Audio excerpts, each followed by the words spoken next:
So this is one of my ad campaign that I use, and it's called a book funnel. So what I do is that I drive traffic by using Facebook ads to a web page, and this web page basically sells the book. So how does the book funnel works? So you drive traffic, or in this case, you know what? I'm going to say I drive traffic because I'm actually showing you my scene, but I want you to know that I'm not talking about me. I'm not talking about my business, but I'm teaching you by sharing with you what I'm doing. I just want you to be clear on that. So I'll be using a lot of I because I am, well, showcasing my ad. Okay. So what I am doing here is that I'm driving traffic to a book funnel. Now, the definition of book funnel may be different from different marketers and so on. So my definition is that they go to a book funnel and we want them to buy the book, obviously, and then we have offers to share with them. There are two types of funnels. One is the sales funnel, which means after they have purchased the book, they will be presented with other opportunities, other upgrades that they can go with. The other one is the email funnel, which I will touch more about it shortly. The money is actually in the email funnel, not much on the sales funnel. So when I run ads, my key focus is to build buyer lists. So the first thing is that when you run ads, you need to define your objective. Why do you want to run ads? Now, of course, the common answer, the answer that comes in mind is that, of course, I want to sell something. I want to make money online. Now, that is the short-term mindset of why you're running an ads, which is nothing wrong. But when I teach you, when I train my clients, I will train them in a different angle on how to be a long-term business and how to be more strategic. So you have to define your objective. Why do you want to run ads? Now, here's a silly example, or a truthful example. Many people run ads because everybody else is doing it, or because the gurus are saying that, hey, you have to run ads. So they'll just go and run ads. Sometimes it's because of FOMO, fear of missing out, right? That does happen. I'm not sure whether that ever happened to you, but I kid you not, so many of you are doing that simply because it's FOMO.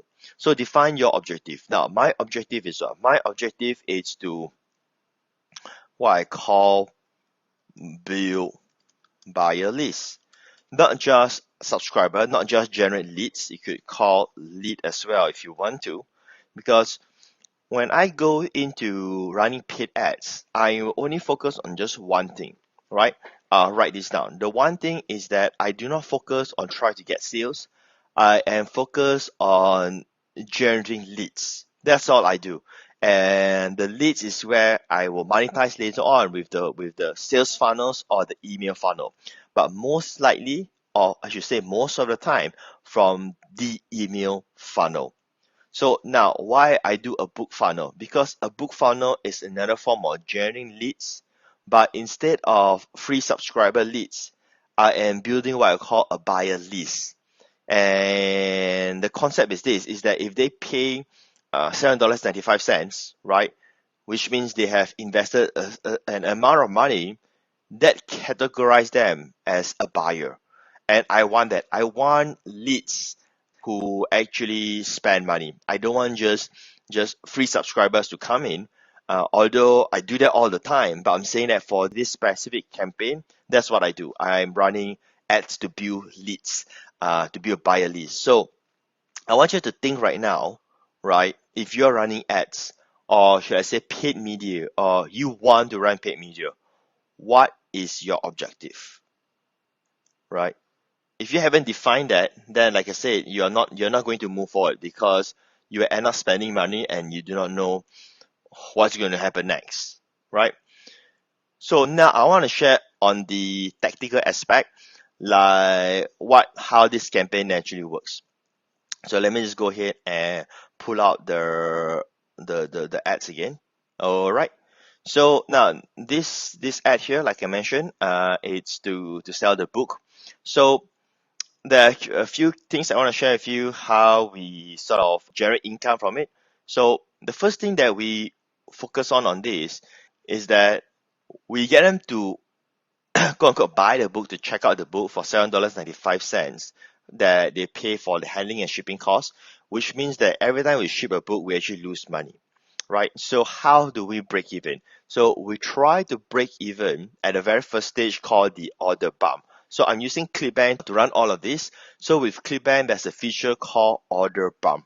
What is an order bump? An order bump basically means is that at the checkout page, there will be a tick. There will be a tick that they can tick and say that, hey, I want to include ABC product as well. So when they tick that, when they check out, it means that now they're checking out with an extra product on top of the book that they have chosen to purchase. Now, the tactic to make the order bump works well for us, I'm not sure about others, right? Other marketers may have their own different strategy and so on. This is what we do. We find an existing paid product. We find an existing paid product and then we put it as an order bump. So for instance, the paid product sells for $17.95. And the order bump is a very simple message. The pitch, the marketing message is very straightforward. Add, fill in the blank, the product's name into your purchase to get 50% discount. This, whatever the product's name is, currently sells at, you put a full URL, which means that they can check it out themselves that this product is not a free product, that this product has a real value at whatever URL for whatever the amount is, but you can get it for 50% discount off today. Now, with that short message, we will actually get sales. So the order bump, it's not expensive. It's, in this case, we put it for just, I think it was just $9.88 or something like that. So it's almost about $10. Why we do it? Because they're checking out a product that sells for $7.95. Based on my own testing, if the order bump, it says $27, $47, and so on, the conversion will not work anymore. Now, again, this is based on my own testing. Other marketers may have better results. I have no clue. So you can't really do a comparison. If you want, you can do a comparison, but I'm telling you what works for me. I'm not sure about others, okay? Because I don't want you to get the wrong idea that I'm not saying it the same as what other people are doing, okay? So the $10 will actually help us to sort of cover our costs. All right, so as I was saying, the book sells for about, to be more precise, at this moment of time, $7.95 for handling and shipping. It's a real book anyway. It's not like some lousy thing that I put together. No, it's a real best-selling book of mine, which is about 200 pages long. So we have an order bump at about $9.88, somewhere around there. Now, the take-up rate, it can go as high as 40% for each book customer, which means that out of, I'm just going to work out the maths right now. So let's say we got 10 sales, okay? So we got 10 sales, it simply means we got $7.95 times 10. We have made $79.50. Now at 40% at $9.88, which means that out of 10 sales, we got 10 sales times 40% times $9.88. So we are looking at about 10 times 9.88 times 0.4. So we have made an additional $39.52, right? So total, so if we were to add this up, $79.50 plus $39.52, we have $119.02. Okay, so which means that each book, our so-called revenue made divided 10, it's now $11.90. Now, why this is very important? It's because marketing, it's all about understanding the maths when it comes to running ads. If you don't understand the maths, you can't make this right. So you have to make sure that you understand the conversion. Now, I know at $11.90, it covers the cost of my book, which means that I will not make loss anymore each time I got a sale based on this simple conversion. So now the only cost that I still have is the ad cost. because the book cost is now taken care with the order bump. So from here onwards, in order for us to so-called generate profit in this model, right, we have two what we call one-time offers, or you can call it upsells. Now, even though if you are not selling books, right, this is the same model that you can copy. Even though if you're selling physical product, it's the same model that you can copy, right? You could be selling a product that is a loss leader product. So let's say if you're running a physical product business, what is the product that you can sell where you don't charge money but it's only for shipping costs, right? And is there an order bump to that? If there's an order bump to that, for instance, you could sell, let's say, this glass casing, right? And instead of selling it for $10, you say, it's free, but you just pay $7.95. Now, if you check this out at the order bump, you could say, hey, you could have this amazing, high advanced technology lens wiper or whatever it is for extra $5 or $10, whatever it is, right? So now they will check out, and you just have a quote unquote book funnel. I want you to think more strategy of how you deploy this business without just focusing on what it is. So how do we actually make profit?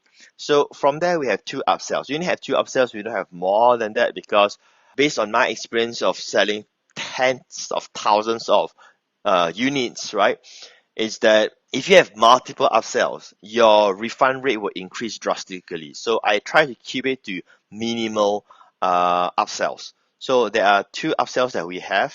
So I call it OTO, stands for one-time offer.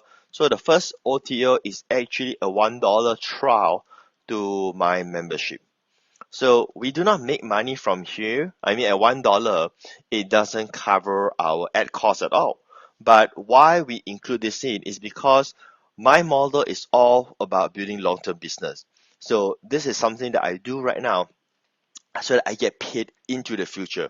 All right, so we have a $1 trial. Now, this is for the future income. Let me say this again. This is for the future income. This is not trying to generate income today. Then OTO2 is that we have another product that sells for $99.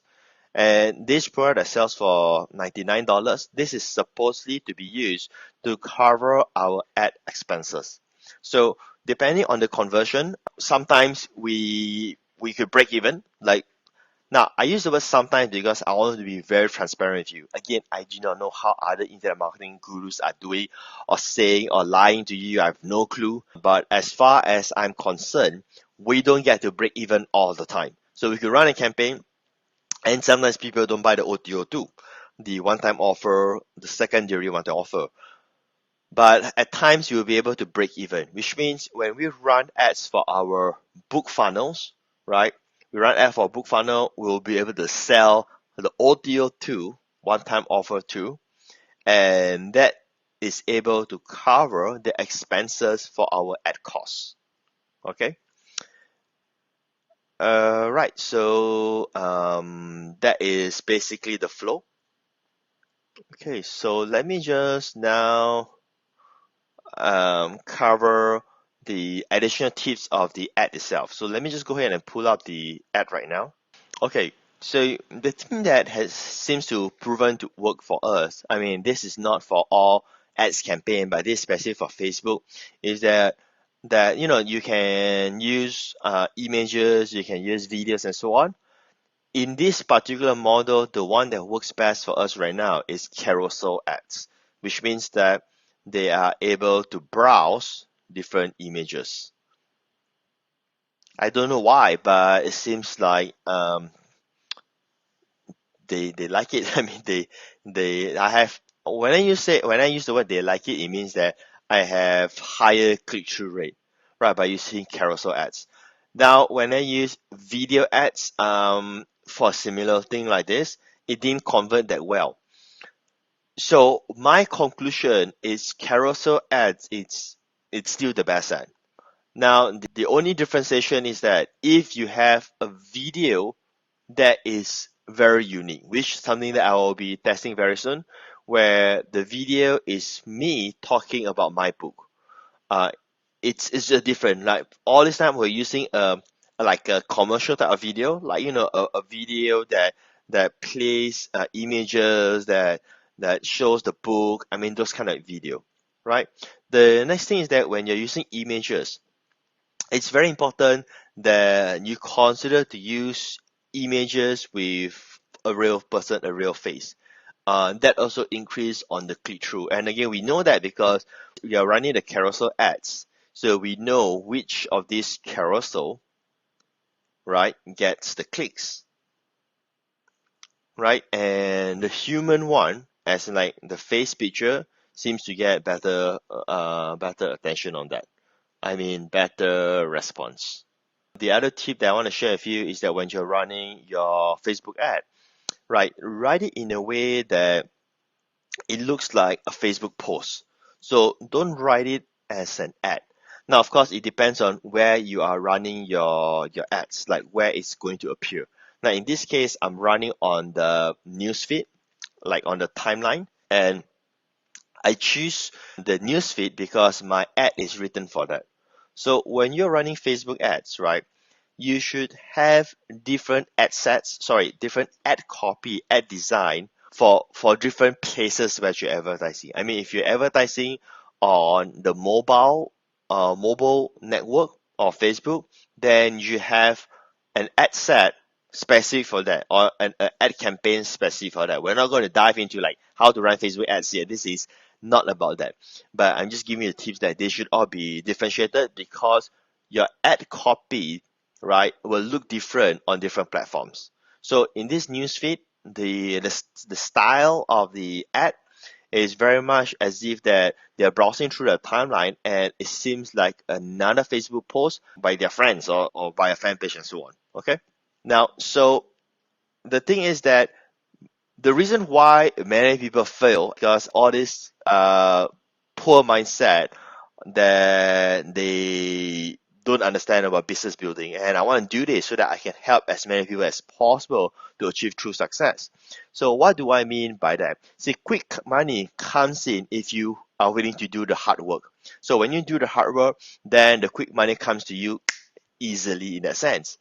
So what happened is that many people jump from say programs to programs, tactics to tactics, strategy to strategies, and so on. So they try say there's a new course, come here and say, hey, you can make quick money from Kindle, and they just rush and go and try to make money from Kindle, and it didn't work, right? So then they saw another way to make. Oh, here's a quick money to make money with ClickBank. So they all jump and then the same thing happens and they weren't able to make money. Then they continue jumping and fast forward is 3 years after that, and they still haven't made the quick money yet. Do you understand what is the problem of quick money mindset? Not quick money approach, not quick money tactics, but quick money mindset, right? So when they go and try to make all this quick money stuff, for instance, they do direct linking with Facebook, assuming that it's approved, assuming that they run ads and it's approved and they make a few sales, right? Say they promote how to teach your dog to talk. I mean your parrot to talk. So they make a few sales. So what? What's next? Do you really need that motivation? Or if you have something built properly, wouldn't that motivate you even more? Something that you can feel proud of and you love your business. So let's say if you sell a course like how to teach your bird to talk, a parrot to talk, whatever it is, you make a 1-2 sales, right? What's the purpose for that? Because you have to build everything all over again to promote how to teach your dog to jump or how to teach your frog to talk or whatever it is, right? So you continue to work and you work and you work. Now, but what if the very first campaign that you do failed? It didn't make money. You guess what? You have just wasted your time, you just wasted your money, you just wasted every single thing. And you know what? That time would even be better if you take to go and build something that can make money for you later on. Now, I'm very passionate about this. I just want to make the message so clear because I love my clients and I want my clients to achieve success. In my coaching program, I'll just tell it as it is, and that's the best way to teach someone. And if you see someone who goes from program, and after 5 years, for instance, if you see on my blog post recently, there is one dude, one guy, right? One guy from India leave in a comment on my blog and says I've been doing internet marketing for 5 years and I've never made a single sale. And what is my response? I respond to him, which is the truth, is of course you don't make any single sale because every single product that you buy, you refund and you are a serial refunder. You never take action. You buy stuff and you just buy the latest idea and then you thought that this is going to happen and so on, right? And you don't take action. I mean, what's going to happen? And you always think of it. Hey, I'm try to make quick money. Try to make quick money. It doesn't work that way, right? So roll up the sleeves, right? Get into the trench and do the shit that you need to do, and that's where the quick money comes in. Because, like I said, that stupid motivation won't motivate you to do it the next thing. Because if you make a 2, 3 sales, right? What's next, right? How does that going to motivate you to do more? Because you still fall back to not knowing what is the next action that you need to do. All right, so why the best strategy to stand out from the crowd is that are you looking for short term or long term, right? So as you can see, as you realize by now, I'm totally the long term dude. So if you want to go for short term, I'll still be sharing with you. I mean, the simple trick is well to offer as many bonuses as possible and create all those review sites and so on.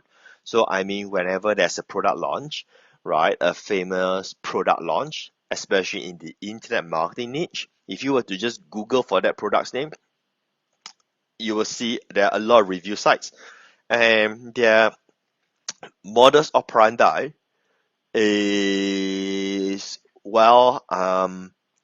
they just put out a review site and offer as many bonuses as they can so that they have better bonuses than the next affiliate marketer. That's the only thing how they do, right? But that is not really long term at all. If you want to stand out, right, there are 2 key things that you want to do. The first thing is that all you want to focus on is to build your brand. Now, when I say build your brand, how do you define this brand? And again, this is a whole long-term stuff. So for those people who wants, like, I want to have a brand like tomorrow, it won't work. You gotta watch Gary Vaynerchuk stuff, right? I watched it a few times and it really hit home run. Now today's Gary V brand, Gary Vaynerchuk, it's worth millions, right? And he invested so many businesses and so on. He's a brand, and how hard it is for him to build a brand. Well, it's insane. It's crazy. He's on like social media like 8 hours a day or something like that. Now, I'm not asking you to do that. I'm not asking you to be on social media 8 hours a day. I'm not asking you to do any of those. I just want you to understand that the concept of building a brand. So he spent his time to build his brand, and he has his brand. He is able to move the market right now. So going back to you is that if you want to stand out from affiliates, you need to focus on building your brand. So like for me, I build my brand over the years, right? Not over the weeks. But you can shortcut this to over a few months if you are willing to put in the effort and so on. So now, in my case, how I build the brand is that I build the brand revolving around ClickBank. Like I position myself as the ClickBank Super Affiliate and Platinum Partner. So you got to have a brand that makes you different. So if I have that kind of brand, right, and ClickBank is defined as affiliate marketing. So if I'm promoting an affiliate marketing product, if I'm a brand endorsing that product, do you think that my sales conversion is going to be better than John Doe next door, who is also promoting a product about affiliate marketing? Of course, the brand will win, right? So that is more of the strategic approach, but that's also the answer. The second answer to it is to focus on building your buyer list.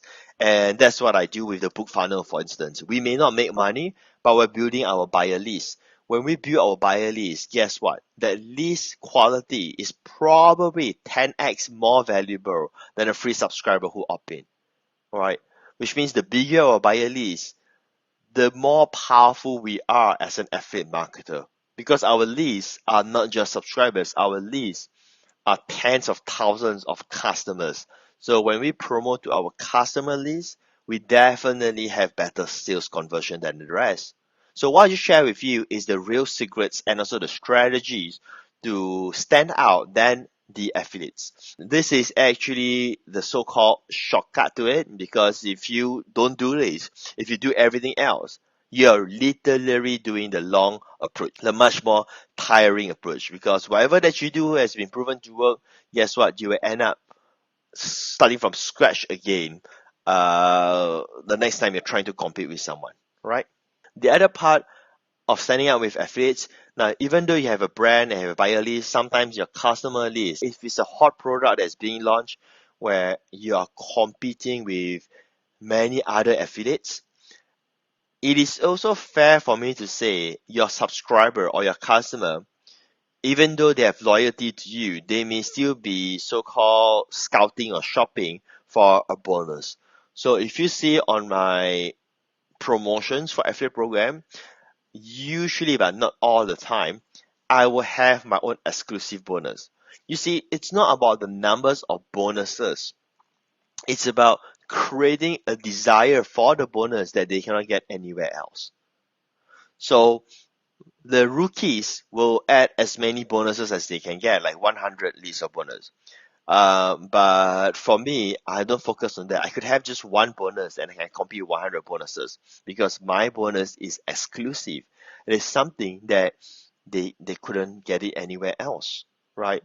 So construct that, and you have much more higher value than trying to go with the volume, or in a conventional way, it's called price war. In this case, bonus war, right? Don't compete with that. Compete with quality instead of quantity, or instead of price, right?